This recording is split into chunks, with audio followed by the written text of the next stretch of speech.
السلام علیکم ورحمۃ اللہ وبرکاتہ۔ وعلیکم السلام ورحمۃ اللہ وبرکاتہ۔ جی آج کا ہمارا کوشچن ہے، نبی کریم صلی اللہ علیہ وآلہ وسلم نے شام کا پہلا سفر کب کیا؟ 12 سال 2 ماہ 10 دن کی عمر میں۔ نبی کریم صلی اللہ علیہ وآلہ وسلم نے شام کا دوسرا سفر کب کیا؟ 25 سال کی عمر میں۔ شام کے دوسرے سفر میں کس نے نبی کریم صلی اللہ علیہ وآلہ وسلم کو نبوت کی بشارت دی؟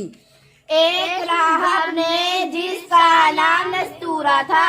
نبی کریم صلی اللہ علیہ وآلہ وسلم کا پہلا نکاح کس سے ہوا؟ حضرت خدیجہ رضی اللہ تعالی عنہا سے۔ کس سے ہوا؟ حضرت خدیجہ رضی اللہ تعالی عنہا سے۔ نبی کریم صلی اللہ علیہ وآلہ وسلم کے نکاح کے وقت کتنی عمر مبارک تھی؟ 25 سال 2 ماہ 10 دن۔ حضرت خدیجہ رضی اللہ تعالی عنہا کی اس وقت عمر کیا تھی؟ 40 سال۔ حضرت خدیجہ رضی اللہ تعالی عنہا سے نبی کریم صلی اللہ علیہ وآلہ وسلم کی کتنی اولاد ہوئی؟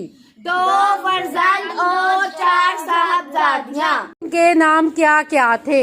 حضرت قاسم رضی اللہ تعالی عنہ، حضرت طاہر رضی اللہ تعالی عنہ۔ صاحبزادیوں کے نام: حضرت زینب رضی اللہ تعالی عنہ، حضرت رقیہ رضی اللہ تعالی عنہ، حضرت ام کلثوم رضی اللہ تعالی عنہ، حضرت فاطمہ رضی اللہ تعالی عنہ۔